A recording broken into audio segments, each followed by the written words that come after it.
Apakah ketika kita mencintai diri sendiri, pasti kita menjadi bahagia? Contoh, teman-teman mahasiswa sekarang gitu ya, lagi susah-susah begadang, lagi susah-susah, wah cari narasumber buat wawancara gitu ya, atau wah begadang bikin skripsi, revisi-revisi. Nah, jadi apakah itu egois? Jawabannya enggak gitu ya, karena itu dilakukan untuk mengembangkan siapa? Diri kita sendiri.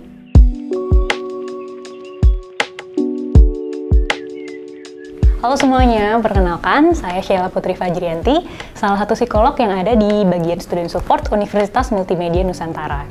Student Support itu adalah bagian dari kemahasiswaan yang memberikan pelayanan soal psikologis bagi mahasiswa-mahasiswi aktif di Universitas Multimedia Nusantara.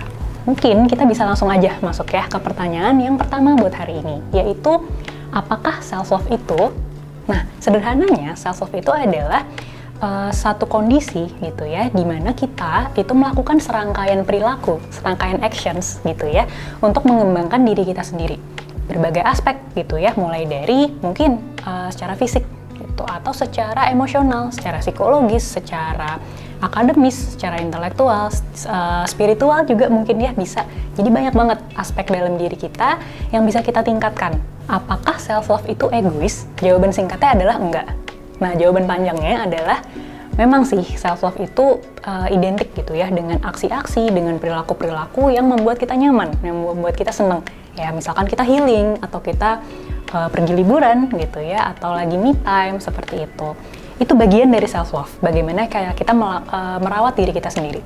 Tapi self-love itu juga berisi perilaku-perilaku atau action-actions yang mungkin saat ini nggak enak gitu ya, tapi kedepannya itu bisa bikin kita berkembang atau bisa kasih manfaat buat kita. Contoh, teman-teman mahasiswa sekarang gitu ya, lagi susah-susah begadang, lagi susah-susah, wah cari narasumber buat wawancara gitu ya, atau wah begadang bikin skripsi, revisi-revisi. Nah, itu nggak enak memang, tapi rewardnya nanti, oh kalian dapat nilai yang bagus, dapat gelar gitu ya, bisa wisuda, bisa banggain orang tua, banggain diri sendiri, bisa cari kerjaan. Nah, itu juga self love. Walaupun nggak enak gitu ya bentuknya, aduh begadang sampai matanya hitam kayak gitu ya. Nah, itu. Jadi nggak selamanya self love itu tuh enak-enakan terus gitu. Atau bisa juga nih buat misalkan teman-teman yang first jobber gitu ya, yang fresh grad baru keterima kerja gitu ya, pasti seneng nih, wah dapat gaji pertama, dapat akhirnya bisa menghasilkan uang sendiri gitu ya. Rasanya pengen self reward terus gitu. Wah, 6-6 kemarin nih, wah check out, jajan-jajan, GoFood segala macam gitu ya. Nah, memang sih itu salah satu hal yang menyenangkan diri kita sendiri. Kita rasanya berterima kasih buat diri kita sendiri gitu ya. Tapi kadang-kadang self love itu juga kita ngerem. Wah, harus punya nih perencanaan finansial. Harus tahu nih, wah gaji sekian nabung berapa, berapa untuk dana darurat, berapa untuk tabungan, seperti itu.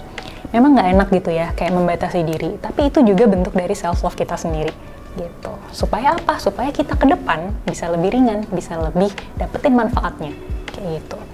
Jadi apakah itu egois? Jawabannya enggak gitu ya, karena itu dilakukan untuk mengembangkan siapa? Diri kita sendiri. Sebenarnya pentingkah self-love itu? Kalau saya pribadi jawabnya penting. Self-love itu kayak kita kasih bensin ke diri kita sendiri. Kita tidur, kita olahraga, kita beribadah mungkin ya, salah satu bentuk self love juga gitu. Atau kita pergi sama teman-teman, kita me time. Nah, itu tuh juga kayak bensin buat diri kita sendiri.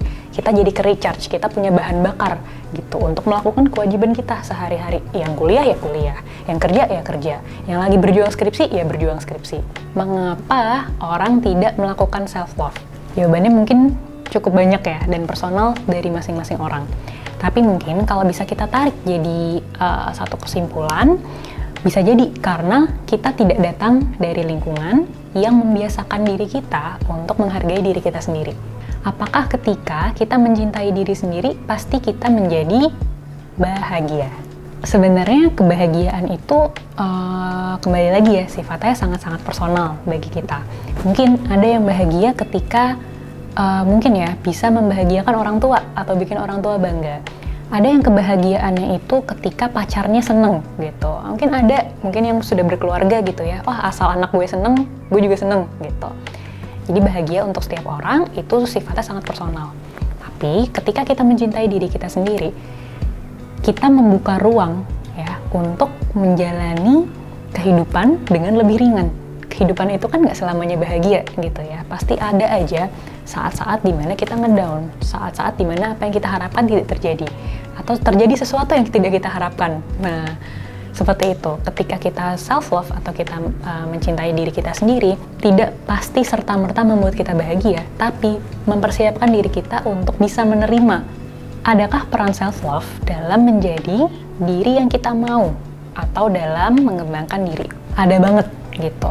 Self-love itu bukan berarti kita menerima gitu ya kejelekan-kejelekan atau kekurangan-kekurangan dalam diri, terus ya udah diem aja gitu.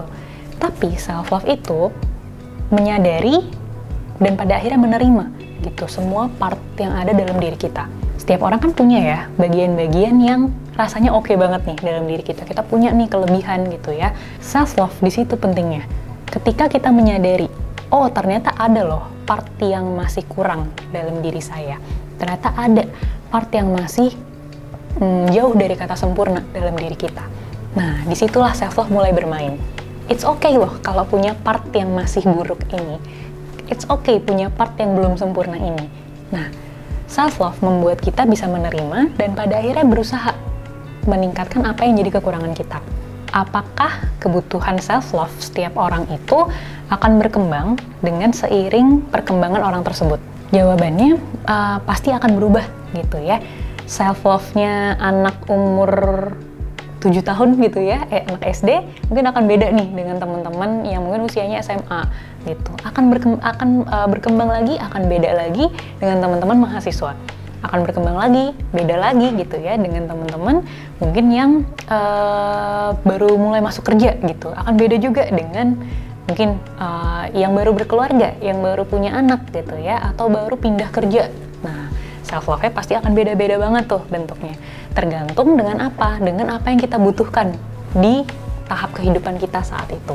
Mungkin self-love-nya anak-anak remaja gitu ya, karena erat banget kaitannya dengan pembentukan identitas diri gitu, atau lagi mencari nih jati dirinya siapa, maka self-love-nya bentuknya akan mungkin lebih erat gitu ya dengan penerimaan diri, dengan eksplorasi, dengan perkembangan sosial gitu ya, cari teman sebanyak-banyaknya, explore sana sini, minatnya apa, kepengennya apa gitu. Mungkin untuk teman-teman mahasiswa gitu ya, self-love-nya mulai naik lagi nih tingkatannya, yaitu dengan gimana caranya supaya udah kuliah nih, udah susah-susah, udah mahal-mahal masuk gitu ya, gimana caranya bisa belajar maksimal, bisa dapetin nilai yang terbaik. Nah, self-love-nya akan beda lagi bentuknya gitu. Mungkin tadi ya dengan teman-teman yang first jobber gitu, self-love-nya beda lagi, yaitu mulai menata finansialnya seperti apa, mulai bikin planning atau perencanaan karir 5 tahun ke depan mau ngapain, 7 tahun ke depan mau ngapain, mau ngambil S2 kah, atau mau coba ke perusahaan lain, kayak gitu. Jadi bentuk self-love-nya memang akan beda-beda. Oke, sekian teman-teman bahasan kita hari ini tentang self-love. Sekian dari saya, Sheila Putri Fajrianti dari Student Support Universitas Multimedia Nusantara. Semoga bisa bertemu di lain kesempatan. Thank you!